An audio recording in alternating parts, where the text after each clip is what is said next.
Habibi Fahodier Black family. Once again, we're back here at the School of Urban Philosophy, where we always straight up, straightforward, and straight to the point, where we use information to push our people forward, to deepen and expand Black consciousness, because that's the time of the day we're in. This is the hour we're in, expanding and building Black consciousness. We must be about the business of deepening and developing consciousness. So as I sit and oftentimes think about the state of Black America, and I say the state of Black America because currently that's where I reside. I reside within the United States of America. And that becomes my focal point as I begin to make an assessment of Black reality. There are a lot of things that I see. There are a lot of things that I hear. Most importantly, one of the things that I think is very profound. It's very insidious, but it's profound. And that is the ever gaze of white thought. The ever gaze of white thought within every institution that you can think of. When you enter that institution, you are entering into the atmosphere of white thought, whether that's military, political, economic, social, educational, medical, scientific. White thought is there. But the question becomes, how do we contend with that? How do we as a people contend? Because white thought is a real reality. It's a real reality for us as people, but how do we contend? And what I've come to realize, one of the ways, if not the best ways to contend, is for us to step outside of white thought philosophically, metaphorically, mentally, spiritually, and intellectually. Step outside of it and step within our own frame of thought. That's the challenge for us, to step within our frame of thought and commence to operate therefrom. So let me say that again, to step outside of white thought, to step out of it philosophically, metaphorically, mentally, educationally, intellectually, and spiritually, to step outside of it, to reject it, and step within Black thought. And by stepping into Black thought, it's to begin to restore the Black mind. The restoration of the Black mind is imperative. So, my brother, I want to come over and talk to you, man, real quick. See what you think about that. So, just considering the fact that, you and I, we met each other, man. Well, we in 2024. We met 26 years ago. 26 years. You know what I'm saying? 1998, 26 years ago. That's the history that you and I have together. And for 26 years, you and I both have walked this particular path uniquely and consistently. We walked the path of, Black liberation, Black consciousness, African-centeredness, revolutionary thought, revolutionary science. This has been the path that we've been walking for the last 26 years. Absolutely. My question to you is this. Within that time period, in those 26 years, what do you think is one of the most profound lessons that you've learned? One of the most profound lessons. One of the most profound lessons I think I learned is, I think it came more so in the infusion of African culture in terms of reclaiming African identity. Because once you claim your African identity, then everything else can be put into proper context because with that identity comes your responsibility. With that identity comes your connection. And also with that identity and that awareness, you're allowed to form a solid foundation. Because early on, I didn't really know who I was. And when I didn't really know who I was, I didn't have a sense of responsibility to anything significant in terms of who we were as a people, who we are as a people, and where we should be going. So I think the most profound lesson for me came in terms of my exposure to African consciousness through urban philosophy. And that's what been the primary, motive force that developed my consciousness. So that's interesting. I think I like that answer. And as you was giving your answer, I was thinking about how would I answer the same question. And it's interesting that you ended with urban philosophy, because I think one of my profound lessons that I've learned, it was after processing. So I read Afrocentricity in 1993. I read it, it was a stimulating book, but I read it again in 1994.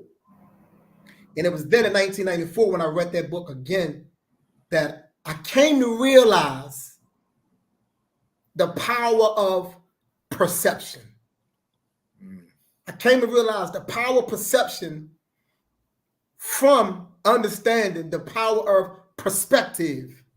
And I realized that we were living in a world that had been largely shaped by the white perspective.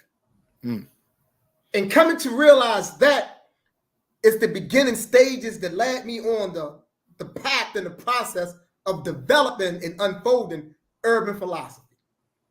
So one of the most profound lessons that I've learned in that time period was everything is fundamentally conceptual. Absolutely. Everything is fundamentally conceptual. And if you understand the conceptual design of a thing, you can understand that thing. Because you understand the conceptual design of something, then you can grasp it in its entirety from how you perceive it. Because the conceptual reality, it influences our perceptual reality. So if I can grasp it conceptually, then my perception of it is more accurate. And so conceptually, I come to understand what? That Europeans are nothing but a bunch of warring tribes. I understood that. Like everything about their reality is war, it's conflict, it's contention, it's separation, it's domination, it's conflict, it's conquering, right? It's plunder, it's rape, it's robbery, it's murder, it's killing, it's blood. There's no production there, right? There's no authentic production. That's not to say that they haven't innovated on some things, but their society, their way of life doesn't promote life. Right. So when I understood, that from a conceptual point of view, it enhanced my perception of who they are. And then, and so when I think about that from an inverse way, to understand who we are conceptually, enhance my perception of us, meaning my perception of myself. Right. Because I am an extension of us. There is no me without us. There's no us without me. We are essentially one and the same. Conceptually, I understood that. And by understanding it conceptually, I was able to process it from a perceptual perspective and a perceptual point of view to make true sense of what it means to be African and Black. Because it's that deepness there that truly matters. That is the power. When you truly understand, what it means to be African, to be Black in the truest sense of the word, then you can begin to tap into what I like to define as being spirit power. Because that's what it's all about. Tapping into spirit power. Because once we tap into spirit power, we're able to open up our superior qualities and tendencies, right? Because that's who we are. We are the divine being standing on the planet. So I think that was one of my most profound lessons, since I've been on this path. Okay. And that, it's interesting that you say that, because I've been one time reading something back then that you had wrote, and when you were saying that that we are human beings, but not saying that we all exercise our human potential. And this was said back in early 2000s, and now that you have been pushing that whole idea to help us understand what it means to be human from an African context and an African perspective, outside of what has been promoted and pushed to us in this cultural matrix. So, and back then it was already established, through urban philosophy, it's already established that we are of divine beings. And it's one of the things that you have mentioned, even in urban philosophy, in the first one, you mentioned that we are divine beings. But at the same time, that divinity must be tapped into. That divinity must be cultivated. That divinity must be nourished. It's just like a garden. You just don't just plant the seeds and go away. You got to nourish it. You got to put certain things in there. You got to water it. You got to tend to it. You got to extract things that don't belong. You got to carefully pay attention and nurture that particular soil in order for that product of that source, that life, to grow and birth within it. And it's the same thing for as a human being. Even our consciousness, our minds must be developed in the same way. We got to pay attention to what's going on in there, what we're putting into it, what we're allowing to seep in, what is allowing to take root. Because we don't take care of our minds, then we're not going to take care of our future. And that's how I look at it. You have to be able to take care of your mind, because your mind's going to allow you to get to your future. And then when you understand your future, you're going to understand that it's now. So you're going to properly prepare and do for yourself right now, if you understand what that means, if you tend to your mind correctly. Ashe. Bibi Fahodiye, the infamous African, race first, my brother. It's always a pleasure. Race first, Bibi Fahodiye with us. Zinzi Badu, Bibi Fahodiye, race first. Always a blessing, my sister, to joining us. Ifa Bamala, Bibi Fahodiye, race first. Absolutely, race first. Ifa Benga, Bibi Fahodiye, race first. That's what it's about. We got our brother, Sakati. Absolutely. Sasa. Yes. What's that is? Ohid, Bibi Fahodiye. Iyapo in the house. Bibi Fahodiye. Hotep family.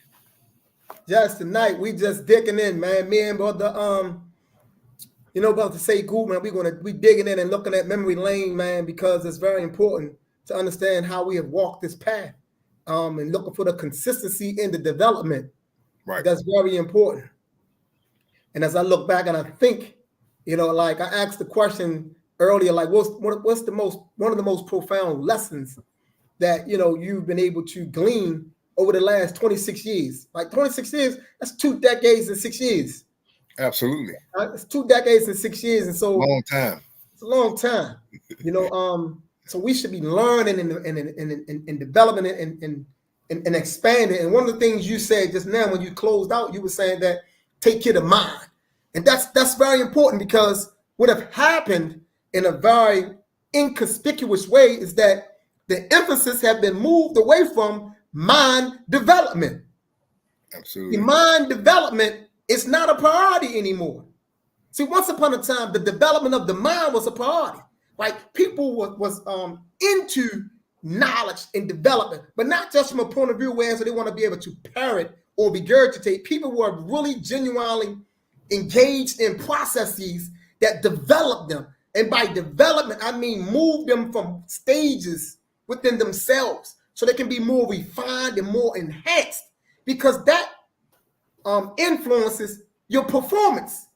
Absolutely. Your performance is better in life when your mind is developed. And your mind is something that you have to be intentional about. So we have to be in a place of thriving and dynamism, of growth, because growth feeds growth. Death don't give birth to growth. It never had, and it never will. Death pulls on growth. You know what I'm saying? Death takes from growth. Growth feeds growth. So consciousness births consciousness. You can't get consciousness from unconsciousness. It doesn't have the properties. It doesn't have the properties to reproduce consciousness. So you oftentimes can only reproduce what you are. You can't, human beings can't reproduce animals. We reproduce human beingness. Now, if you are a degenerate human being in terms of your mind, you reproduce that, right? The stock that you reproduce is not as enhanced as other stocks. And that's genetics. That's real. That's real, you know what I'm saying? Because the chemicals can be imbalanced, and we have to be very clear about that. You know, you can't lay around getting high all day long, smoking a bunch of marijuana. You know, they got all these different types of man-made chemicals added to it, drinking alcohol, taking all these pills, and you think you're going to function and operate at optimal level. You're not. You're not. So we have to be in the business of mind development. Mind development, because we should be aspiring to be deep, because our ancestors had this thing, you know, Jacob Carruthers bring to us, African deep thought. Absolutely. Right? Deep thought. So our ancestors were deep. And that's the reason why, you know, the world still are in marvels over what we have done. But our task, those of us that's coming into the knowledge in any level, should be one to be deep.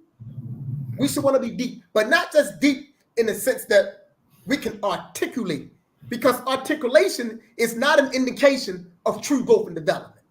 Right. And I'll say it again. Articulation is not an indication of true growth and development. So articulation can't be the final outcome. The outcome has to be transformation. Absolutely. Human growth and transformation. We should be moving.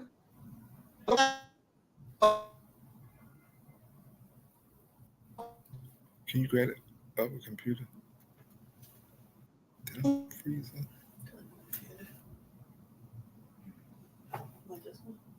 Yeah, because it seems like I'm.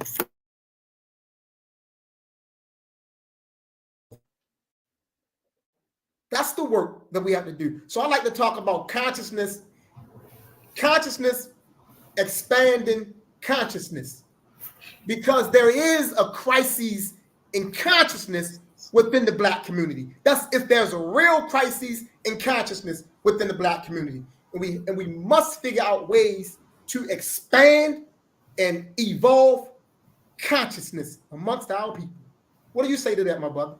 I was thinking that you said that because there's two things I wanted to mention, you know, in terms of what you just said, because when you saying, like when you said about basically you produce what you are, and if it's something that's life developing, then therefore it produces life. And that's what urban philosophy has been since I came into it.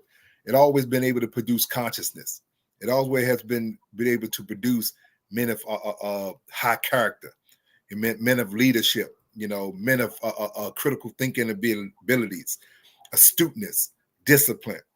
And that's have been able to bend the trademarks and the qualities that keep you consistent on this particular path. And the thing to the question also, in terms of consciousness, the crisis of consciousness, I had two discussions today with an older brother and also with a younger brother. He was 18 years old. Because I asked him a question two days ago, and I asked him, I said, man, I said, you don't got to answer the question, Dave. Just, you know, ask him before you leave or something like that. What is your purpose? You know, why are you here? What do you think your purpose is for being here? And so I've been letting him pound it on that for a day or so. And we got into a conversation about education. And the thing about education, the brother was telling the other brother, just study everything. And I used to say that a lot, study everything. But I come to realize that confuses us. That also aids that crisis in consciousness. For us coming into the knowledge of who we are, we must study specifically who we are. We must study our story. We must study our great thinkers. We must study our great experiences. You know what I mean? We must dabble into our culture because, as it says in urban philosophy, culture is like a tailor-made suit. You know, African culture is a tailor-made suit for us, so it fits us correctly and properly. So it ain't too tight, it ain't too large. But when the moment that you start studying something that's never tailor-made for you, you don't never get comfortable in it. You always find yourself finding a reason to move funny because it's not fitting you correctly. So therefore, you're not going to be comfortable. You're not going to develop. You're not going to move correctly. And you're going to spend more time focusing on what you have on than focusing on the real thing. So I think to eliminate that crisis in consciousness, we got to begin to specifically dabble into African history and culture authentically. We got to be able to look at that and begin to really study who we are, come into our true consciousness and awareness. Because you're not going to find your African identity or your Black identity in your culture. You're not going to find it in Asia culture. You're not going to find it in Arabian culture. You're going to find it in African culture. That's how you're going to find out who you are.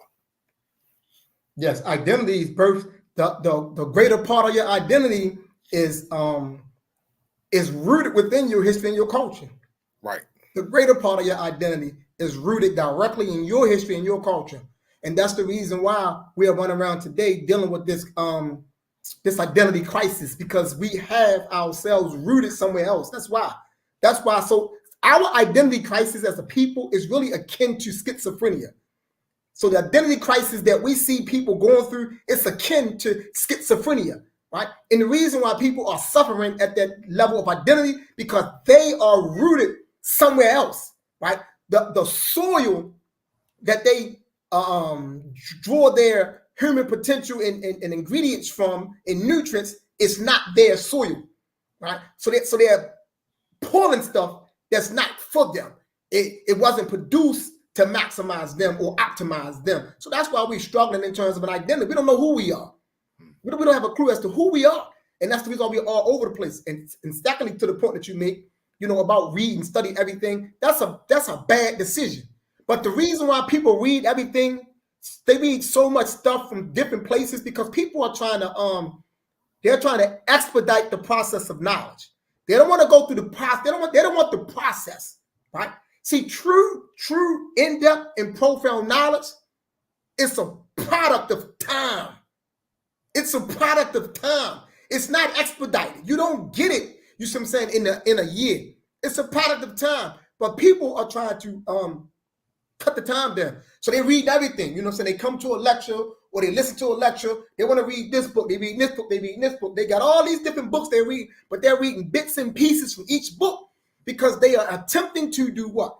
To circumvent the process that you must go through to become deep, right? You don't get deep in terms of deep thought. You don't get there by default, and you don't get there by trying to cheat the process. You got to do the work over time. As simple as that. You must do the work over time. You must do the reading, the reflecting.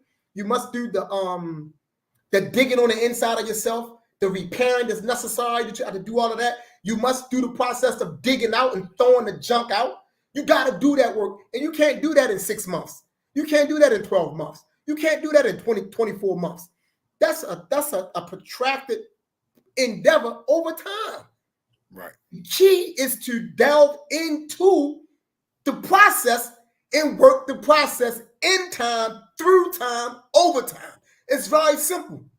Because if you're in the process consistently, you'll wake up one day and you 10 years later. You say, wow, man, 10 years went by. But you will have authentic knowledge. You will have profound knowledge. You will have knowledge that's truly rooted. You know why? Because you went through the process. The process is key, right? The destination, that's okay on to a degree on some levels. The destination is okay, but what's more important, really, is that journey to that destination. Absolutely. It's that journey to that destination, because therein is where you're going to learn all your profound lessons.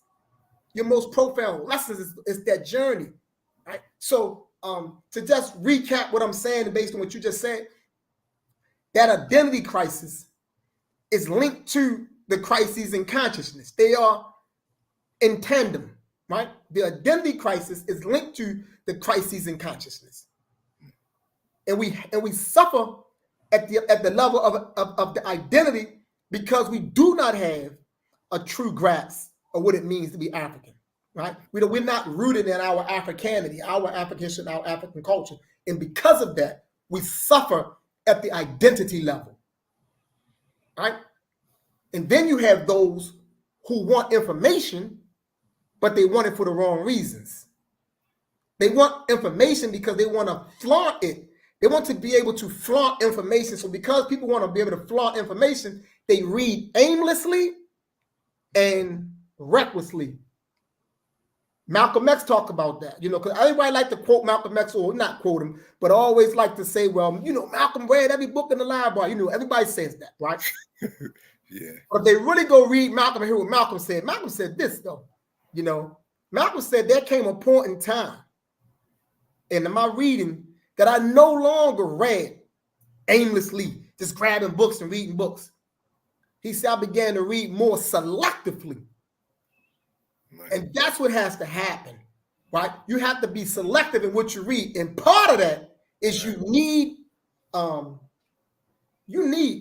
like our ancestors showed us the way. You need an Nwalimu. You need a Jekna. You need a Saber. You know what I'm saying? You need that individual who can be of an assistance to you to help you understand, what you should be studying. Now, some people can stumble on this stuff on their own and do it by themselves, but everybody can't.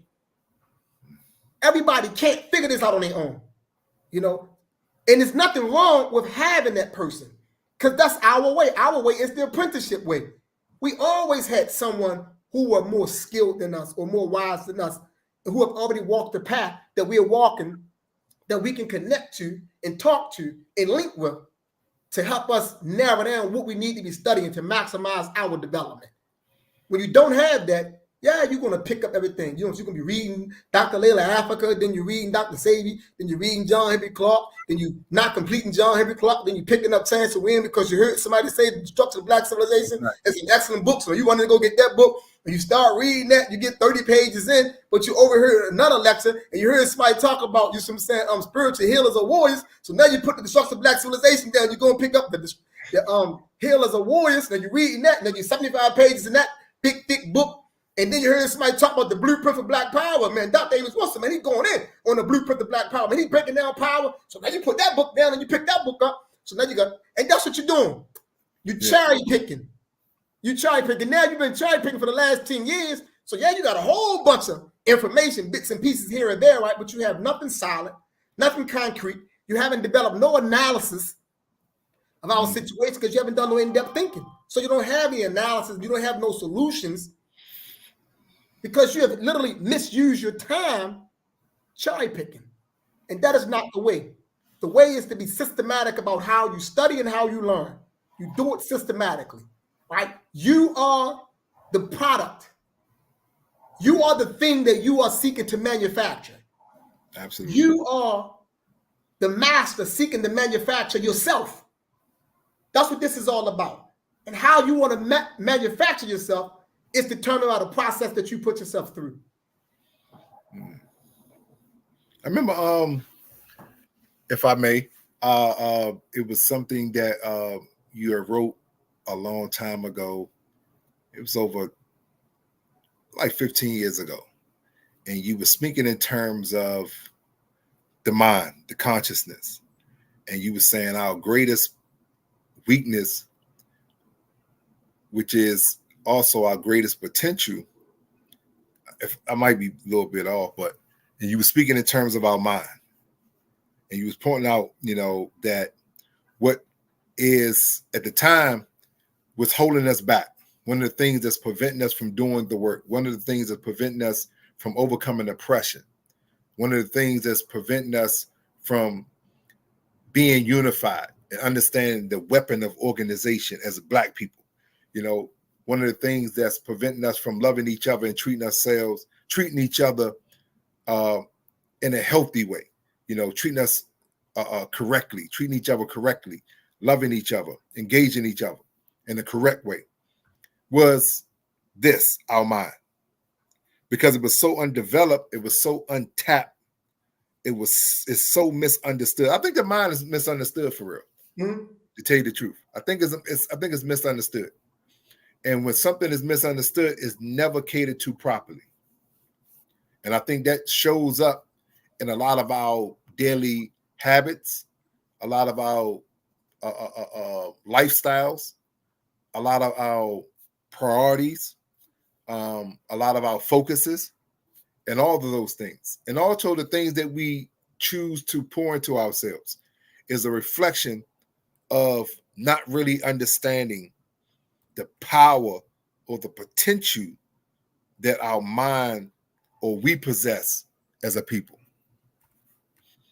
No, that's correct. So yeah, that's the point I was attempting to make, and I guess I can elaborate here. The point I was trying to make is that to a great extent, our greatest power is our mind. And due to the fact that our mind has been incapacitated on so many levels, our mind become our greatest weakness. Exactly, that's what it was. Right? Yeah. And that's what we're dealing with. Because of the incapacitation of our minds, we are now susceptible to any and everything that's launched against us. Right? So it goes back to when I was saying earlier, right? That schizophrenia that I'm speaking about, that's an issue of the mind. So that's an issue of the mind.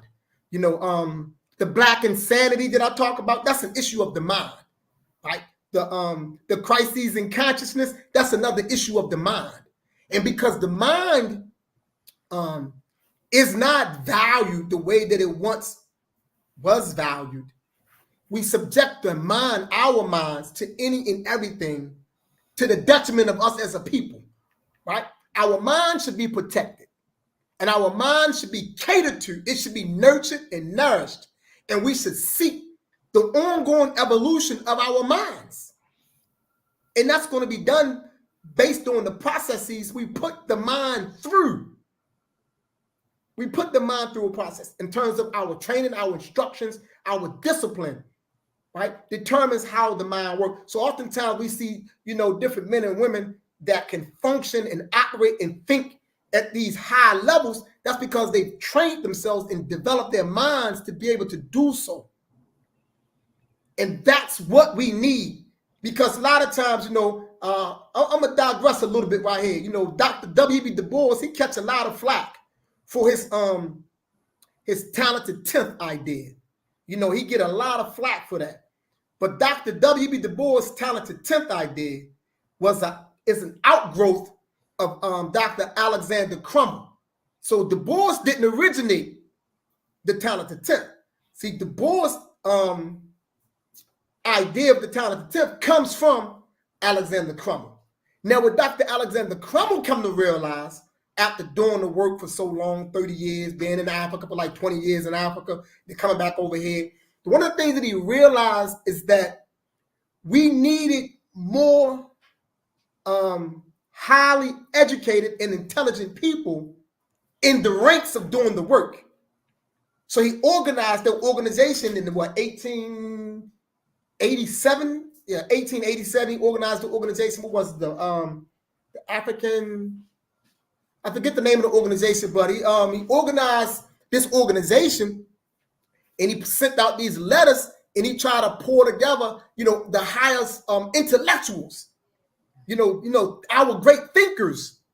And so the great thinkers can begin to take the charge, of pushing the race forward. So Du Bois was a part of that organization in 1887.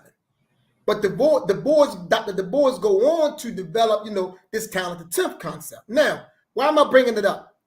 I am bringing it up because looking at the state of us today, I recognize and I'm clear about how dense we have become intellectually on a lot of levels. That's not to say we don't got great thinkers out there, we do. But we also got to be honest about our deficits. We have some real serious intellectual and cultural deficits living amongst us that oftentimes we don't talk about. Like we tend to move around it, but I can't do that. I can't keep on trying to gloss over, you know what I'm saying, these deficits that are a hindrance to us as a people, right? So we do need avenues, institutions, processes, right? That's going to deepen us. And I understood what Dr. Du Bois was trying to do. Now, the town at the 10th may have been a little bit, off to the side, but essentially, like he said, Du Bois said it's going to take extraordinary men and women to get us out the problems that we're in. He knew that. He says it's going to take extraordinary men and women. It's the average person is not going to get us out these conditions. Thinking like the average dude, you're not going to solve our problems thinking like the average person. Because this thing we in, man, this thing is real. This is a serious social, political, and economic quagmire that we are in as a people. This is real. This is not made up. This is not fake. This is not artificial. It's real. We feel this every day. We are dying every day. We are hungry. We are being overtaxed, misrepresented. We are being hunted. We are being incarcerated at rapid rates. We are being killed in hospitals. This is a real situation. And it's going to take the best thinkers amongst us to get us out this situation. And if we're not building institutions and processes to develop the minds so we can operate and function at those higher levels, we will stay in this mess. We will stay in this mess because, like I said, the average brother or the average sister is not going to solve this problem. Absolutely not. Highly intelligent and disciplined freedom fighters. Highly intelligent. Yes. They constantly strive for excellence in terms of their thinking and their behavior. And like you said, and it's interesting when you use the word, you said extraordinary, meaning that it can't be average. You can't be content with being at a particular point. You can't say, oh, I've arrived, like you would say, or I know this or I know that. You got to constantly dig into yourself and get yourself right. Because I think one of the real challenges for us is really getting that crap out of us. Really getting that crap out of us because it's been so deeply implanted within us and they have grown roots within us. And the reason why I'm saying that it grown roots because a lot of times when something grows roots, that means it takes form into some of the things that which it formed its roots into. So when you attempt to pull something out, you begin to pull everything up. And a lot of times that hurts, and people don't want to let go of certain things, especially when they think for a long time that those things have helped them. Those things has made them who they are.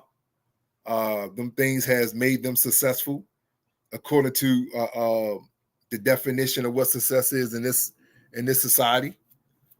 These things has made them influential, have given them prestige, notoriety, and stuff like that. And I think that until we, like you say, step outside of that, give all that up, and begin to really reflect on who we are and where we want to go as a people. Because when you asked the question earlier, I'm gonna skip over for a minute. When you asked the question earlier, like what was one of the most profound lessons? When I began to study our culture, I began to realize I was complacent in the crime that was committed against us. I was actually unconsciously participating in our own demise.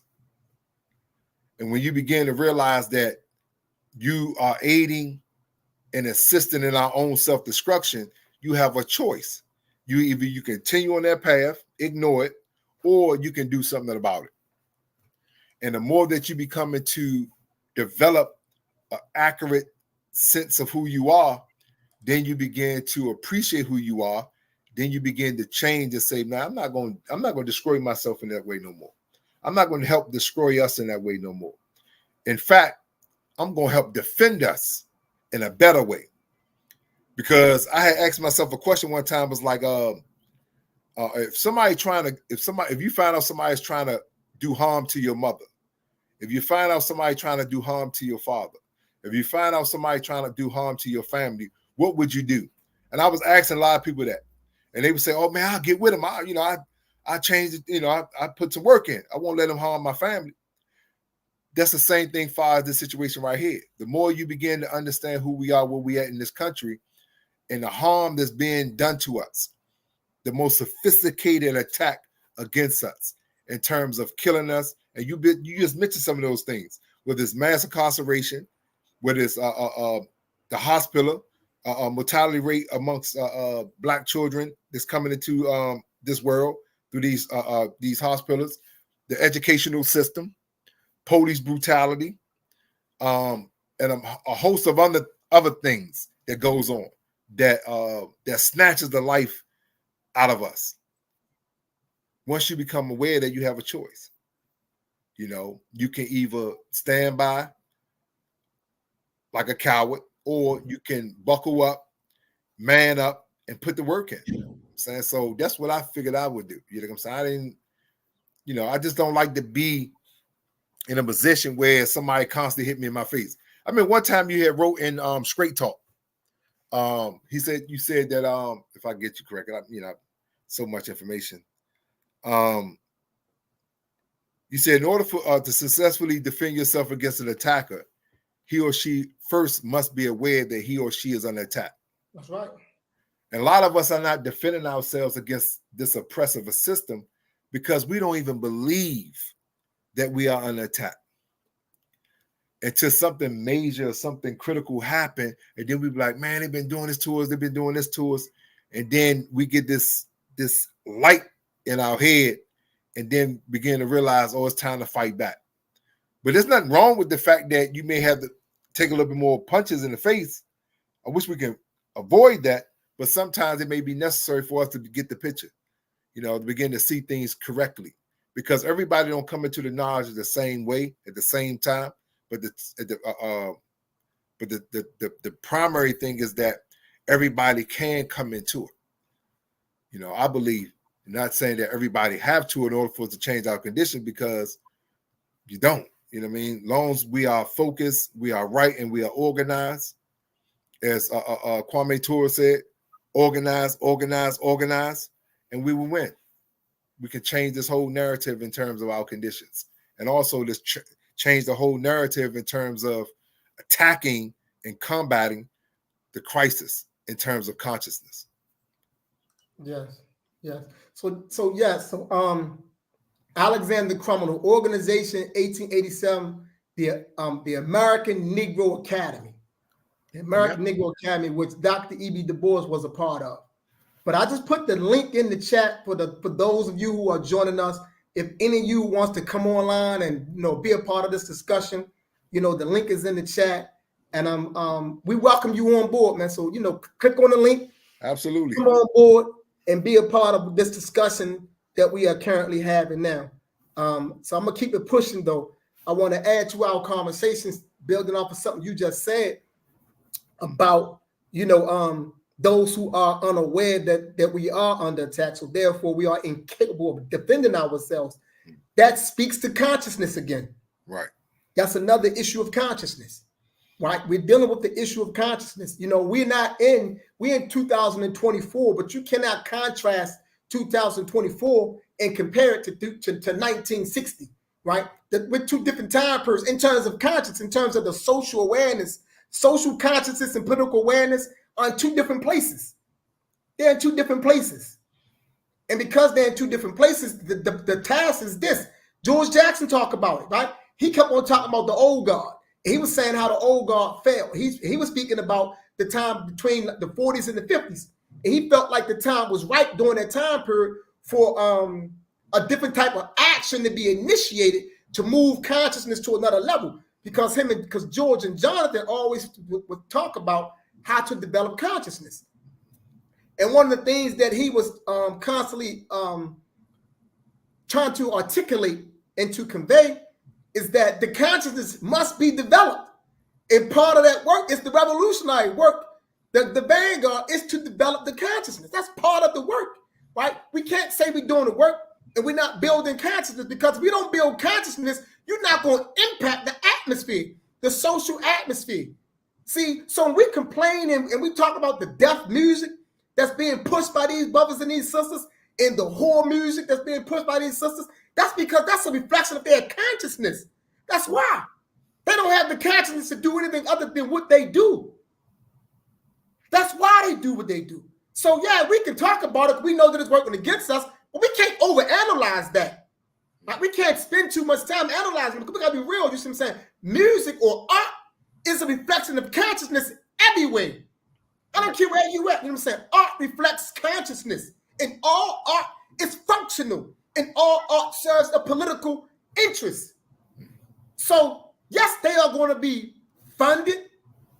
Why are they funded? They are funded because their music, which is a form of art, is not functional to us, but it does serve a political interest. Not ours, it serves theirs, right? So if we want to impact that, because we got a lot of brothers and sisters that are young right now that are walking around making beats and rapping and trying to come into the game. But right now, they're not really rapping deaf music because they 11 and 10, right? We have to change the social atmosphere by changing the consciousness of people. And we got to go hard at that. We got to be going at that like we down in the paint. That's how hard we got to go at raising consciousness, and don't compromise on it. We always compromise to what, you know, don't nobody want to listen to that. We got to figure out how to make, you know, we got to make it attractive. He wasn't saying stuff like that. You think, you can't read nowhere where Marcus Garvey said, well, we need to make it attractive. And Marcus Garvey, go read what he was saying. He wasn't no pushover. Marcus wasn't playing no games. You know what I'm saying? He would call you out in a minute. You know what I'm saying? A race of fools, Marcus will go off. Yeah, he was. He wasn't, well, Mr. Garvey, you know, we got to figure out, man, we got to make it attractive to the people. No, he told them nothing but the truth. And he stood on the truth, you know what I'm saying, consistently. And mobilized black people. And mobilized. Malcolm X did what? He told the truth and mobilized and moved black people. But nowadays, we in 2024 and beyond, you got us talking about, we got to find a way to make it attractive. No, you got to go hard in the paint to raise the consciousness of our people. Tell the truth and stand on black at all costs. That's what it comes down to. You stand on black at all costs. I don't waver when it comes to who we are. I don't waver on black conscience. I don't waver on Africanity. I don't waver on African culture. I don't let people tell me, well, you know, you go too hard. Keep on talking about black, this or black. I'm going to talk about black as long as I live. Right. Because the key is there. The answer is there. Right? Because listen, if we don't verbalize black, everybody else is promoting theirs. See, white thought don't got to be verbalized because it's institutionalized. They don't got to verbalize it because it's institutionalized. It's structuralized, right? It is structuralized and institutionalized, so therefore they don't have to verbalize it. We got to verbalize ours. And while verbalizing ours, we got to build our institutions and build our structures and put ours into the institutions as well. That is part of the work we got to do.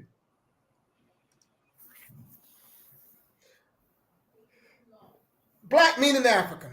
I'm completely sold on the idea that we have to separate from this society in order to affect mass shifts in consciousness. We may get a few people here and there, but a mass separation is key. So a mass, this is my response to a mass separation. Think of it like this. When I was incarcerated, I know that the key is to get out of prison. But the chances of me getting everybody out of prison at one time, I knew I wasn't going to pull that off. But because I knew I wasn't going to get everybody out of prison at one time, it didn't stop me from still working to raise the awareness and the consciousness of those who were incarcerated. So that's how I look at us in the United States of America.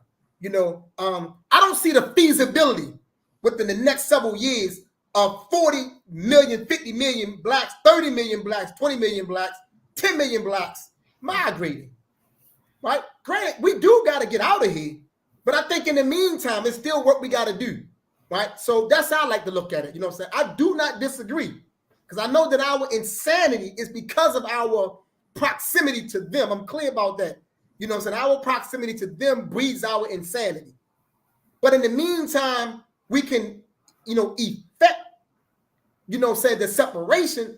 What do we do in the meantime? In the meantime, I think we still work. You know, I think we got to do the work to get people to the place that they understand the separation. So I think I'm saying what you're saying. I think I'm just adding an elaboration to it. I agree 100%. We most definitely got to get away from these folks, but at the same time, we got work to do. So I think your point is on point, my brother. As always, you're one of those brothers who I like to think that you like to speak those hard truths, and we need that. We need people who are willing to speak the hard truth, because we have been handed the soft lie so readily that the soft lie have become the thing that most of us prefer. But we really need the hard truth. We definitely got to get away from there. Got to fight. Field work.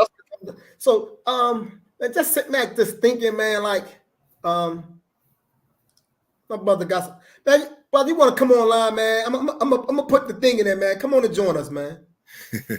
Come on and join us, man. Let the people see who you are, man. I'm gonna put the link in there for you, man. That with a link, man. Come join us for the last 9 minutes. We are like Mama Haret going back and forth to the plantation, grabbing who we can when we can. Yeah, that's right. I like that. I like that analogy. Absolutely. Come on, my brother, man. The link is in the chat. Come and join us, man. Come spend 9 minutes with us. Come spend 9 minutes with us. Give us 9 minutes. He might join us. Might not.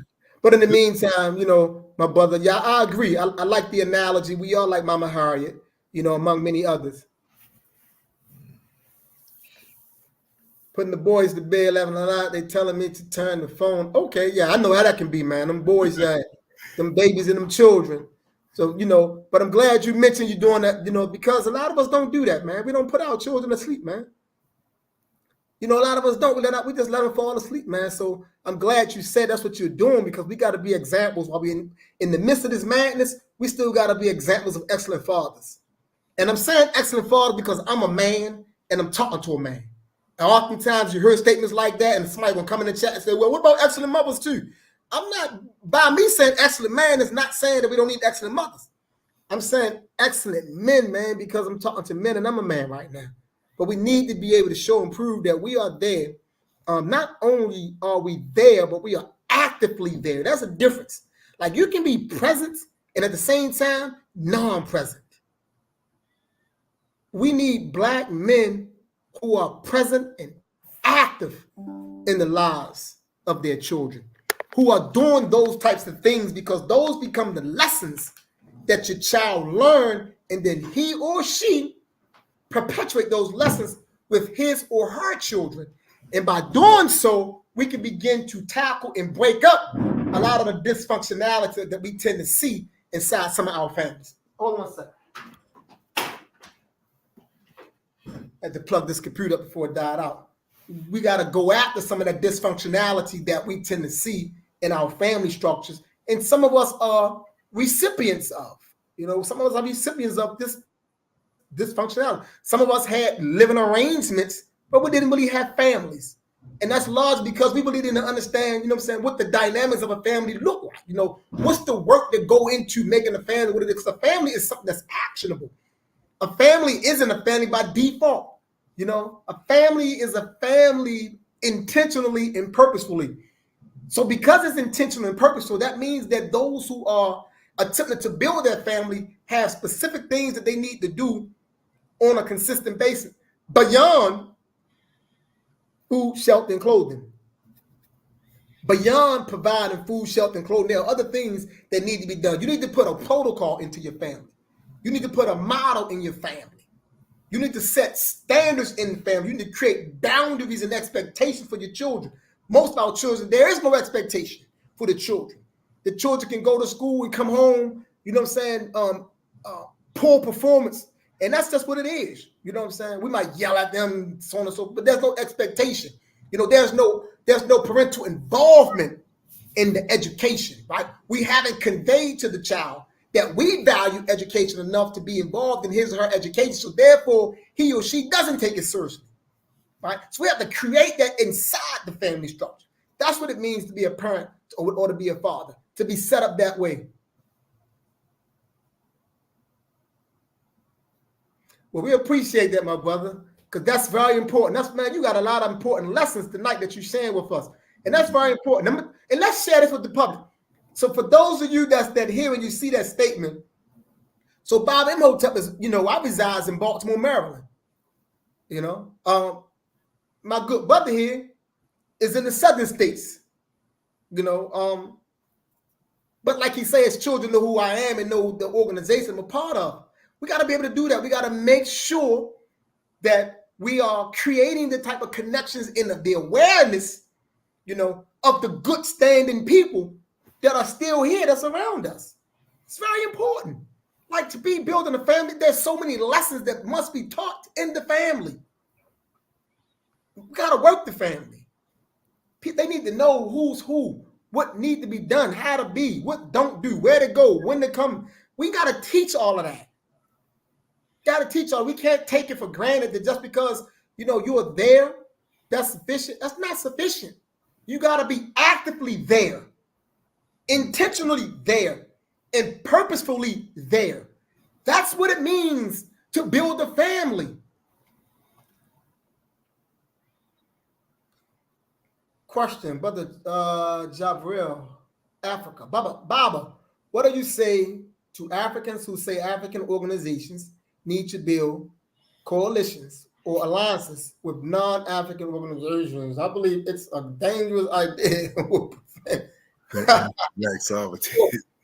I am glad you put the question to the floor, but you've answered it already. I am not an advocate of Black organizations forming alliances and collaborations with anyone outside of Black organizations. I don't advocate that. I don't promote that. Now, for a point of clarity, I do know individuals who belong to other different types of groups and stuff like that. I know people, but I never say, let's sit down and see how we can be the same. That is not advisable if we are serious about the work that needs to be done. For one, African sovereignty will never be any other race's objective, and they will never work tirelessly to see that happen. Absolutely. And in most instances, African sovereignty is a threat to all other individuals.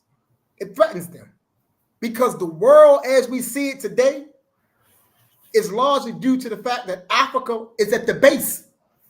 So think about it. If you and I are walking around on all fours and there's a dude that's walking on my back and they're walking on your back, but the moment that you or I decide to stand up on twos, logically he's going to fall. He can only remain on our backs as long as we stay on all fours. The moment we decide to stand up and assert ourselves, he falls. And that's the nature of the world. That's whether China, Japan, the United States of America, Europe, those Arabian countries, they can only do what they do as long as Africa remain at the base. So we can't align ourselves with anybody and be serious about African sovereignty, because an act of African sovereignty is an act of agency. That's a revolutionary act. And for us to take a revolutionary stance, it means that we must throw off the shackles of all other people. Absolutely. Economically, socially, scientifically, educationally, intellectually, politically. We must crack and break and smash all of that to achieve sovereignty. And people right now are eating off of us. Our conditions are beneficial to other people. So no, it's not advisable for us to align ourselves or form a coalition with anybody other than African organizations. I totally agree with that. About to say raise first all the way. Yes, that's what it's about. So we got 1 minute left, family. So I enjoyed this discussion, Bubba. How about you? What you think? I loved it. Absolutely. I enjoyed the discussion. I believe the ancestors guided us in the correct direction where we needed to go to touch on the things that we need to touch on for our people. For those of you who joined us, and many of you are very regulars, we appreciate all your support of just coming here every other Thursday to be with us. We appreciate that. But if you are able to send people to this channel, please do so, man. Refer people to our channel. Help us build this up. Help us get this content out there. Because you have some channels that's getting out a bunch of bull crap, man. And they're getting it out there because, they just have the means to manipulate, the algorithms and do all this other fancy stuff to get this out there. But we need your assistance. We need those of you who can appreciate this channel and this content to align yourself with us and help us in that capacity. And if you know how, to manipulate some of this stuff, these algorithms to help in that regard, man, then reach out to me directly and let me know, man, you want to help us build this channel, man, because we got work to do. And we need all of us to help in some capacity. Excuse me. And having said that, for those of you who are near in the DMV, or if you're willing to travel to the DMV in Baltimore this Saturday, April the 13th, Absolutely. at 6:30 at TNAT organization on Harford Road, Bobby Imhotep will be doing a presentation on Pan-Africanism. I think it's called Pan-Africanism and its implications for the 21st century, addressing issues of race, culture, class, and identity. Race, culture, class, and identity. Why those? Because there's a movement that's being pushed.